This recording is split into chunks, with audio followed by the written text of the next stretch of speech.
सुप्रभात बच्चों, कैसे हो? अब बच्चों, आज हम एक बहुत ही इम्पोर्टेंट सब्जेक्ट पे बात कर रहे हैं। बहुत सारे बड़ों को भी इसके बारे में, इसके डिफरेंस के बारे में पता नहीं होता और वो बहुत गलतियां कर जाते हैं, नुकसान उठाते हैं, कभी कभी मजाक का विषय भी बन जाते हैं। तो ये सब्जेक्ट पता है क्या है?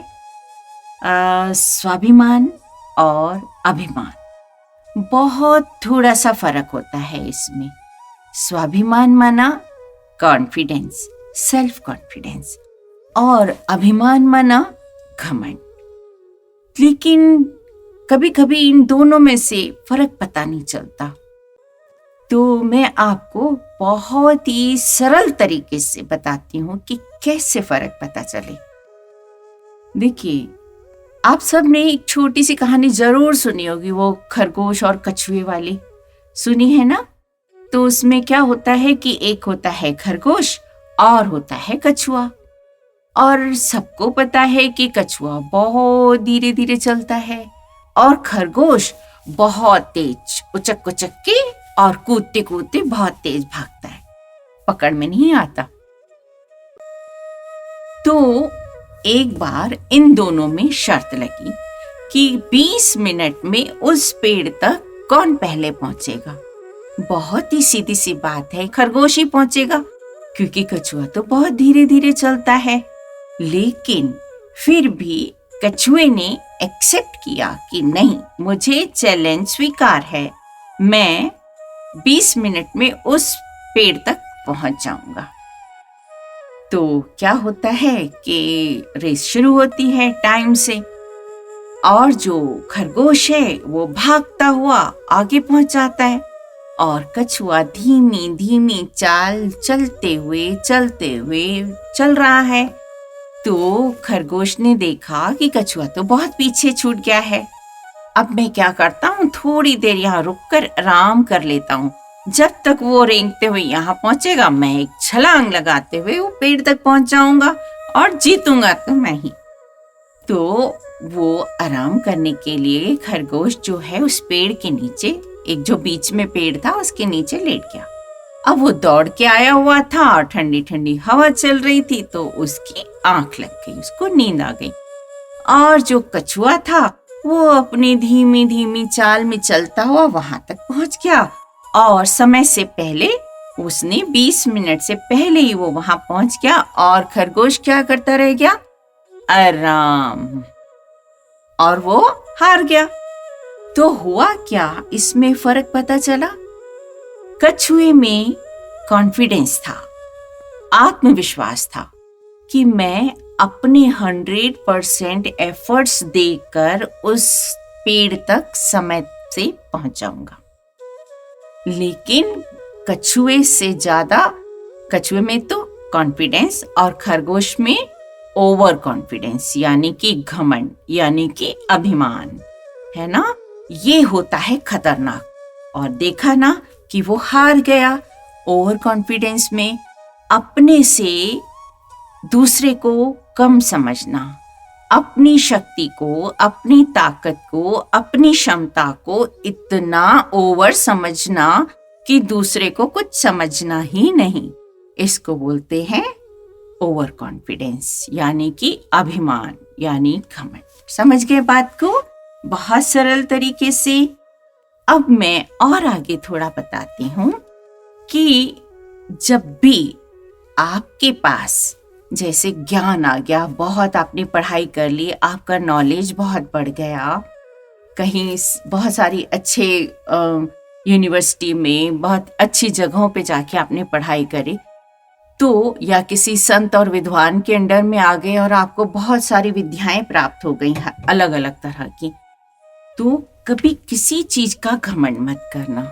चाहे आपके पास बहुत विद्या आ जाए, मतलब आप किसी तरह की आर्ट, किसी तरह की कला, किसी तरह के ज्ञान, जिसमें भी आप बहुत आगे बढ़ जाओ, तो भी घमंड मत करना। क्योंकि घमंड जो है ना, हमेशा नुकसान देता है, हमेशा जैसे अर्श से फर्श पर गिरा देता है।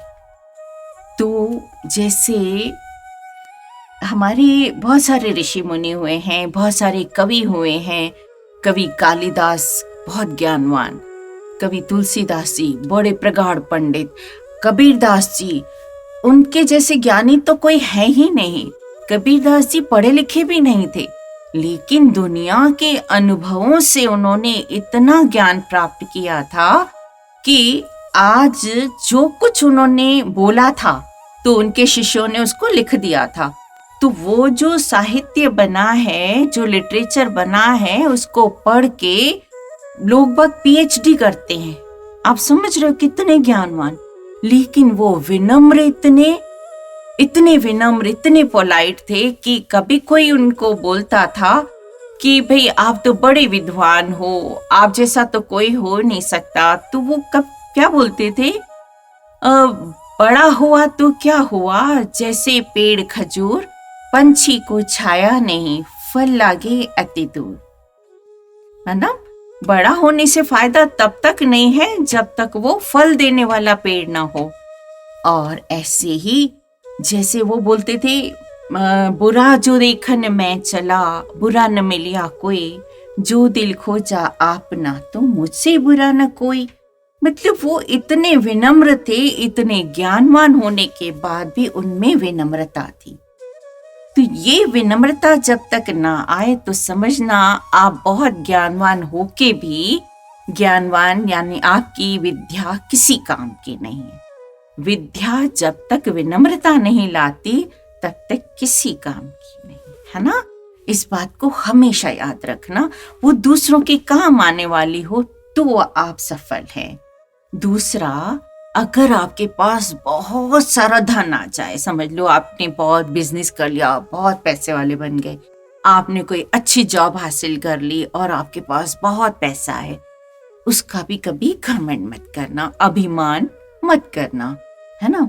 क्योंकि आप देखो, कहानी में सुनी है ना, वो राजा रावण थे, लंका के राजा थे, उनका महल था सोने का। माना उससे ज्यादा धनवान कोई हो सकता है क्या? फिर भी उनकी लंका को हनुमान जी ने जला दिया और वो क्या हो गई? राख। तो ऐसे जब कोई घमंड करता है अपने धन पर और वो धन दूसरों को नुकसान पहुंचाने में काम में लगाता है, तो उसका ऐसा हाल होता है। ठीक है?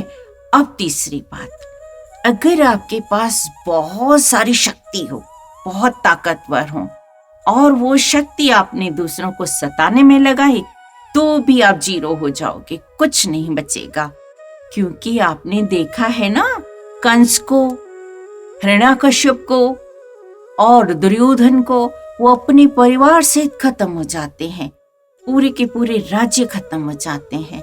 तो अपनी शक्ति भी अपने से कमजोर को सताने में कभी मत लगाना, वो शक्ति लगाना दूसरों की मदद करने में, कमजोर की हिम्मत बनना। ठीक है? इस तरह से आपको समझ में आ गया ना, अभिमान और स्वाभिमान में क्या फर्क होता है। ये तो अभिमान नहीं करना, और स्वाभिमान कभी कभी क्या होता है, स्वाभिमान समझते हो ना, वो कॉन्फिडेंस भी होता है जैसे, और एक होता है अंडर कॉन्फिडेंस, यानी कि आप में योग्यता तो है, काबिलियत है, एबिलिटी है, लेकिन आप हमेशा अरे यार ये तो मेरे से नहीं हो सकता, ये तो मैं नहीं कर सकता, ये तो मेरे बस की बात नहीं है। ये होता है अंडर कॉन्फिडेंस। अपने आप को चेक करना चाहिए, है ना, अपनी समझ से कि अब हमें क्या करना चाहिए। तो अंडर कॉन्फिडेंस भी मत रहा करो। कभी कभी लगता है, जैसे मैं एक बच्चे की बात बता रही, एक बच्चे को हमने बोला कि ये 8-9 किलो का पत्थर है और इसको उठाओ और इस पहाड़ पर चढ़ो। तो वो बच्चा बोलता है नहीं 8-9 किलो का पत्थर, मैं खुद 10 साल का हूं, मैं कैसे चढ़ सकता हूं इसको लेके। तो हमने उसी समय उसको एक बच्ची दिखाई। वो बच्ची खुद 10 साल की थी और अपने 3-4 साल के भाई को लेकर गोद में वो चढ़ रही थी। हमने बोला देखो वो बच्ची कैसे चढ़ रही है, आप भी तो उतने ही हो, ले जाओ उस पत्थर को, चढ़ो उसके साथ। तो फिर उसको लगा हाँ ये तो हो सकता है, जब वो उठा सकती है तो मैं भी कर सकता हूँ। ऐसे अपने में कॉन्फिडेंस प्रैक्टिस से जगाओ। जब जब आपको लगे कि ये काम मेरे से नहीं हो सकता, तो उसके लिए अपने को चैलेंज दो और फिर उसकी प्रैक्टिस करो। जैसे मैं इतने गोल नहीं बना सकता, तो चलो आपने 6 गोल का सोचा है, तो आप शुरुआत करो, 2 बनाओ, फिर 3 बनाओ, फिर 4 और 5, ऐसे अपने को चैलेंज दिया करो और अपने गोल को अचीव करो। ठीक है। दूसरा, जैसे मैं एक और बच्चे की बात बताती हूँ। एक छोटा बच्चा था, उसके घर में ना भैंस हुआ करती थी और भैंस ने बच्चा दिया। तो वो जो छोटा बच्चा था 10 साल का ना, तो उसके घर में जब भैंस ने बच्चा दिया, तो वो अपने पापा को रोज देखता था कि वो उसके पापा है ना डंबल उठा के एक्सरसाइज करते थे, वेट लिफ्टिंग करते थे। तो बच्चे ने क्या किया, उस छोटे भैंस के बच्चे को उठा के ऐसे वेट लिफ्टिंग करने लगा। तो वो लेट जाता था ऐसे बेंच पे और भैंस के बच्चे को उठाता था। तो ऐसे धीरे धीरे बच्चा भी बड़ा होता गया, उधर भैंस का बच्चा भी बड़ा होता गया। तो फिर भी वो बड़ा होता गया, उसका वजन भी बढ़ता गया, लेकिन उसका क्या बचपन से ऐसे इसको उठाने की प्रैक्टिस थी, तो उठा लेता था। अब वो भैंस का बच्चा बड़ा भी हो गया और ये भी बच्चा बड़ा हो गया, अब वो भैंस को भी उठा सकता था। बाप रे, आपको पता है भैंस कितनी भारी होती है, लेकिन बच्चे ने क्योंकि बचपन से ही प्रैक्टिस करी हुई थी, तो वो कर गया, भैंस को भी उठा लिया उसने।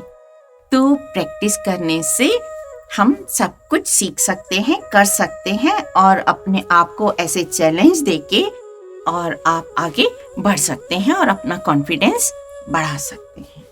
ठीक है बच्चों, आज बहुत सारी बातें हो गई, बाकी बातें अगले एपिसोड में, अगली क्लास में। ठीक है बच्चों, I love you, I like you, I respect you all. God bless you all बच्चों।